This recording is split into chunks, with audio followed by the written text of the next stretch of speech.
So ayan mga ka-RP, pakita ko lang sa inyo yung nilagay ko dito sa handle grip, no? Budol item. Yan, nabili ko sa online, no? Mura lang to mga RP, ka-RP, no? Sa mga gusto niyo lang kabilaan yan. Yan.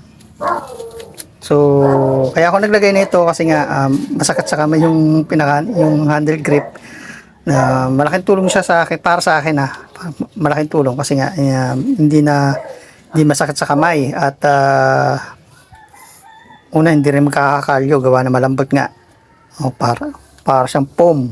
Yan, no. So, yan. Kung gusto niyo ng ganito, i-share ko lang din yung link ng seller para sa mga gustong magkabit ng ganito, no.